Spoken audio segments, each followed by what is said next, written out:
Hi guys, welcome back to my channel and welcome to my study abroad series, and this is episode 5.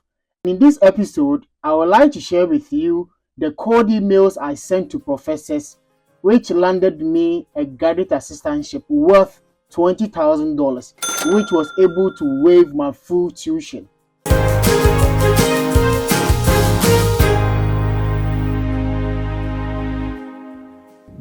So guys, in this episode, I would like to first of all inform you what a cold email is, why they need to send a cold emails, and also students who have also already sent cold emails, why professors are not responding to the cold emails you've sent, and the way forward. What are you going to do if professors are not responding to cold emails? And I believe this is something this is a challenge most students go through, especially those students who started emailing professors from September till now. Most of them, you send emails and these professors are not responding. So what is cold email? Cold email is an email you send to professors. First of all, the major reason why you are sending cold emails is to inquire whether the professor has available graduate assistantship. And there are other reasons, but the major reason is to inquire from a professor or a graduate coordinator or undergraduate coordinator if there are available scholarships. So I would like to share with you the sample of my cold email that I used to secure that graduate assistantship of $20,000. So guys, the second reason why you need to also send cold email is that you are also inquiring about a specific program that you are applying. Let's say for me, I did undergraduate in chemistry, but I would like to study my master's degree in business administration in a particular university in the US. So I'll inquire about that program from the graduate coordinator or the head of that department. That has there been any student who did chemistry or did a program but also was applying to the MBA and the person got a good admission as well as a good scholarship? So you are sending an email to inquire. And first of all, before you send an email to a professor, make sure the program you are interested in you have read thoroughly. And this is the reason why most professors don't respond to your email, because the questions or the inquiry you are making is something already on their website. But even some professors are so good to the extent that when you make your inquiry, they will copy the link, reply your email, and they'll ask you to go to the website and read. For me, myself, I remember I had instances where professors did that to me because I did not read. So professors will not respond to your email when you are not reading. Most everything is on the website. So before you send an email, make sure you read everything on the website before you make that inquiry. So guys, I'll take you to the laptop and I'll show you the sample. But for now, I would like to share with you the reasons why this cold email was very important. And also, we send cold emails to graduate coordinators or the head of the department to seek for what? Application waivers. In my previous videos, I have shared with you universities that are waiving application fee. But not all, there are 5,000 plus universities in the US. And not all these universities are waiving application fee. So it's up to you, the applicant or the international student, to inquire from the graduate coordinator that can they waive your application fee for you, or probably you are a Ghanaian, they are requiring an English proficiency letter. If probably you've not gotten from your school, I know for my school, K University, you get the English proficiency from the English department. So probably you are a student of K University or probably a different university, but you don't have the chance to get hold of what or have access to what your English proficiency. So you can send an email to the graduate coordinator or the head of the department inquiring that can they waive the English proficiency certificate because you are a Ghanaian and throughout your entire program you were taught in English, or throughout the 4-year period during undergraduate or your senior high school education, the 3-year senior high school education, you were taught in English. So when you come to the US, you'll be able to understand and write good English. And this is one great inquiry. Probably the school might be accepting English proficiency from countries that their formal language is not English. So But I'll also share with you in a different video a sample of how you're going to also send emails to graduate coordinators to waive application fee. I know most people will come in my comment section and they'll be like, they want a sample. I will share the sample in a different video with you. And the fourth thing is to build a good relationship with the professor. You are sending code emails to build good relationship. I remember in my situation, for me, I know most people will be like, it is always appropriate to send code emails as early as possible. So those who want to come to the US next year for 2024, you are supposed to send code emails as early from September 2023. September, October, November. I know that is the best time to send. But for my situations, I sent emails to professors, they did not respond. I got admission. Then I had to build good relationship with the head of the chemistry department. And through that, he was able to contact different professors, and they all came to my aid to help me secure my graduate assistantship. So we send emails and send tangible emails to professors, and you do that, the professor will at the end of them like you, and you begin to have friendship with you, because you realize that most of the questions you are asking are not on the website, and you are also sending these emails to build a very good relationship with them. So these are the reasons why we send code emails to universities. These are the 4 major reasons why we send these code emails. So guys, let's go to the next agenda. The next agenda is that why professors are not responding to your email. So number 1, professors are not responding to your email because the questions you ask or the inquiry you are making is already on the website. So they will not end up responding to your mail. Already the school have waived application fee, and you are sending graduate coordinators that can they waive it because it has already been waived because you did not get time and read. That is why you are still asking. And the second thing is that number 2, reasons why professors are not responding.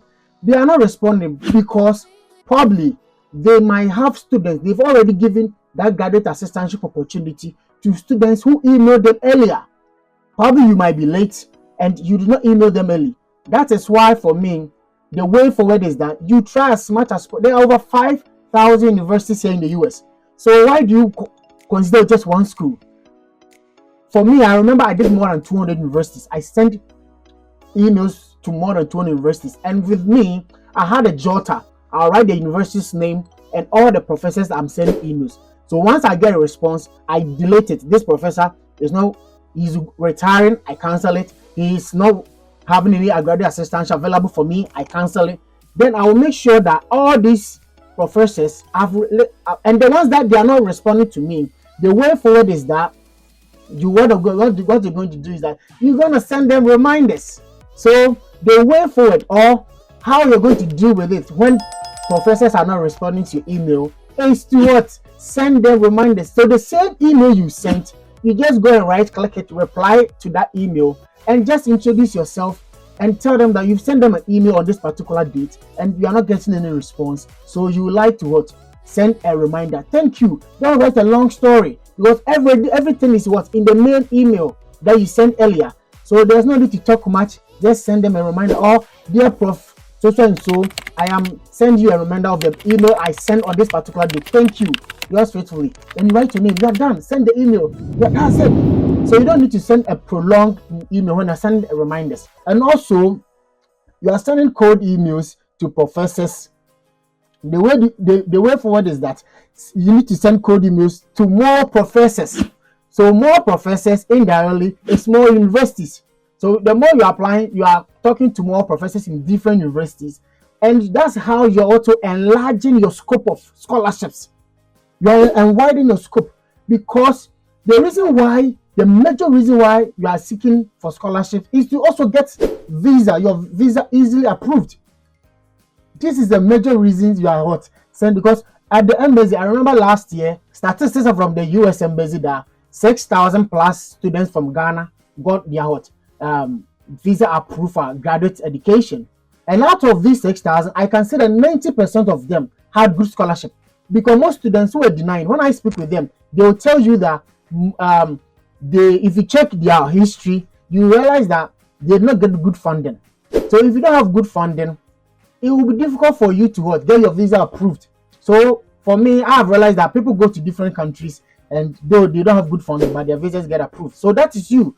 It's your choice to travel to other countries, but there's no pressure. There's pressure in Ghana. More students want to study. So because of that, they take an advantage to deny most students. So I always tell students that make sure you are securing good scholarship. And once you secure good scholarship and you come here in the US, you're not going to suffer. A lot of students are suffering because they do not have a good scholarship. How are you going to pay? And the only opportunity you have is to work on campus just 20 hours a week. So, and the 20 hours a week, if you're not fortunate, the amount that you're going to make at the end of the month or the annual at the end of the semester might not pay all the full tuition. So that is why you need to send emails, cold emails to a lot of professors. So guys, let me go straight into the sample and let's get to know the kind of sample I used to secure my $20,000 graduate assistantship. So first of all, it's advisable to use either Microsoft Word or Grammarly to type the code email so that you don't make any mistakes in it. It's not advisable to send a code email with mistakes. It doesn't make you a professional student. So I would advise that you use Microsoft Word or Grammarly to type everything and make sure everything. So once you're done, you copy it, then you come to your email, then you paste it. As I've done here, you come to compose, then you just paste it here at the body. So you copy the professor's email, then you paste it here. Well, how are you going to get a professor's email? You go to the school's website, you search for Google, a particular university, starting Connecticut State University, then you go to the website. Then when you go to website, then you look for a button anywhere, then you click on academics. When it's go to academics, I was interested in master's program in chemistry. So what I'm going to do that when I go to academics, I will go to chemistry. So once I click on chemistry, then it will take me to the chemistry department. So once you get to the chemistry department, just look out for faculty. Faculty, that is where the professor's details are there. So you go to if I go to faculty, all the professors' details, their names, the research what they do, and their email address, telephone number will be there. So if you read the professors, you read through their profile, and you are interested in what they do, what you're going to do is that you copy the email, then you paste it here. That's the first thing. The second thing is the subject. The subject, you can write prospective graduate students because you're a prospective graduate student. For me, I was using seeking to be part of a research group.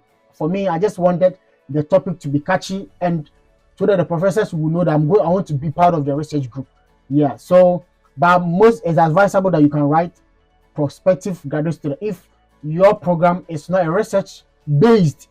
So, and the last thing is what the body, the main email. So with the main email, you need to write the professor's name. So dear professor or dear doc, prof dot or prof. You can write in full or in short. They all accepted.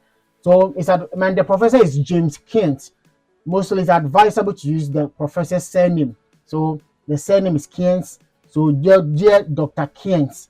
Is either if Barry is a doctor or a prof, you need to all these things to be written on the profile of the professor. So if he's a doctor, don't go and tell him he's a professor. If he's a professor, don't go address him by doctor. They are very particular about their titles. So he was a doctor, so I wrote dear Dr. Keynes, and the code email will be what?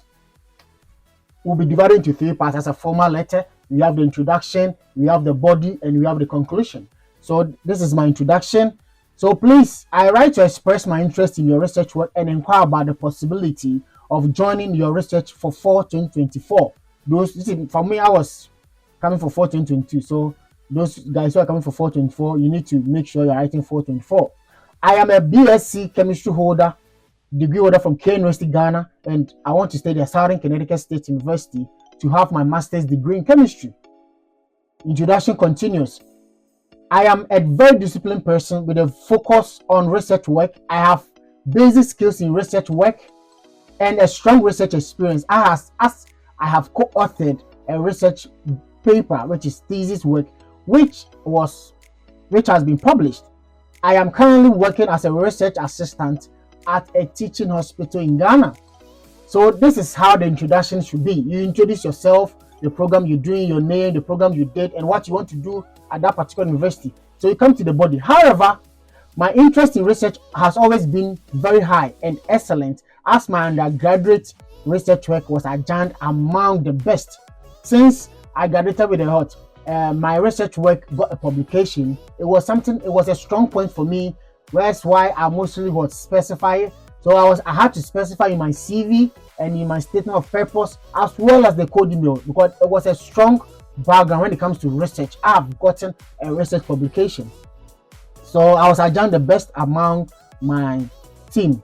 In my quest to find your suitable laboratory within an area of research and proficiency, I came through your profile, and I have read, very important, you need to read the professor's profile before you send them their code emails. I have heard a lot about your profile and laboratory research interest, including the current and anticipated project work in environmental chemistry. So for me, we have different branches of chemistry. Mine was environmental or analytical. So I can email both professors in environmental or analytical. But it's not always advisable to do that.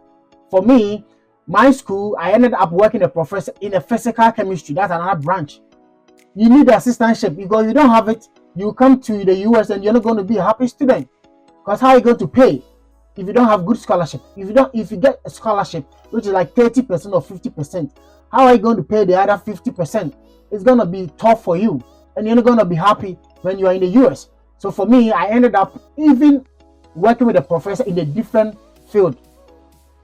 I know of a friend of mine who was also my mate in chemistry back in Ghana, K University.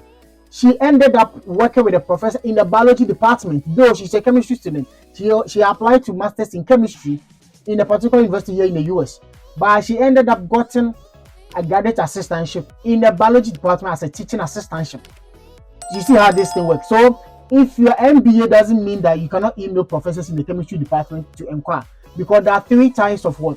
Graduate assistantship. We have graduate research assistantship, we have graduate teaching assistantship, and the last one, graduate administrative assistantship. So probably the professor in the chemistry department might need help in their work. So even if you're an MBA student, you can do office work. Office work, everybody in any program can do office work. So don't limit your code emails to only your department. You can send code emails to even other departments which is not even related to your program. Who knows? There might be an opportunity there. So guys, work on that. This is a secret most people know. People, if it's MBA, they only send emails to only MBA professors. You are wrong. You need this good scholarship to come here and enjoy your student life and have a peace of mind and study. So if you don't do that, guys, it's gonna go way forward to affect you. So let's go to the body. So with the body, my career goal is to become an analytical chemist and a researcher. So I would be able to contribute to solving global health issues and training other emerging young researchers. My passion and interest fall within your research areas. Thus, an opportunity for me to work in your laboratory, which would be of great benefit for my career. That is the body. And we're coming to the conclusion. I believe with a strong and rich experience in research works, I will be a good candidate for your laboratory. Please, I am seeking to be part of your research team. I would be submitting my application as soon as possible based on your recommendation and decision. I am hoping to hear from you soon. Thank you very much. So this is a brief code email that I sent. It's very simple. You don't need to talk much. You don't need to write much. Brief one, but it's very meaningful, and you just go straight into the point. So after that, if you have a research publication, so please find attach a copy of my resume. If you add your transcript, don't send more than 2. Resume and transcript are enough. So please find attach a copy of my resume and DOI to my paper for your per usual. This is those who have research publication. Add a link that is going to take the professor to the research work to prove to him that you're not lying and truly you got a research publication. So best regards, Joshua. And that's it. So if you have an attachment, then you attach. So this is my resume here. So this is the mail. If you want to attach anything, you just come here. This attach file. So you click on it. Once you click on it, it's going to take you to your desktop or your documents. So this is documents desktop. So whatever you want to attach, you attach it. Then you, after attaching it, I will advise that I would advise that when you're sending code emails, then we have time difference. Right now, Ghana is leading US by 5 hours. It's always advisable to send code emails to professors from Monday to Thursday, 9 a.m. Monday to Thursday, 9 a.m. For me, what I do is that I do the calculation. Ghana is leading by 5 hours, and it's always advisable to send code emails at 9 a.m. The code emails you reach your professor, but most professors get to office by 9 a.m. So schedule it. That's how you're going to do it. If you see the send, there's a button here which is more send options. So you click on it, then you click on schedule send. So you pick the date. So let's say today is Monday. I want to schedule an email to come to the, right now in the US it's around 3 o'clock here in the US. So I want to schedule to tomorrow morning 9 a.m. and 9 a.m. and if you're in Ghana, 9 a.m. will be like 1 p.m. in Ghana. So when you are scheduling that the email, you schedule that. If it's tomorrow, you click on 28th, which is Tuesday, you click on it. Then the time, if it's Ghana, you choose 00, which is 1 o'clock. Then with the 3, you click delete it and click 1. So that means if you click schedule send, that means it's going to go to the professor. It will come to the US. Here in the US, the time will be what? 9 a.m. But since Ghana is leading 5 hours, you need to schedule it to be 1 p.m. Then the professor will receive it here in the US at 9 a.m., which is the best time. So for me, most of the schools that I send code emails, I ended up getting 90% of the professors responding to these code emails. And this was something that was beautiful. So once you are done, you click on schedule send and you are done. Your code email is sent. You just wait for the professor's response to the code email you sent. So guys, thank you for watching this space. Bye.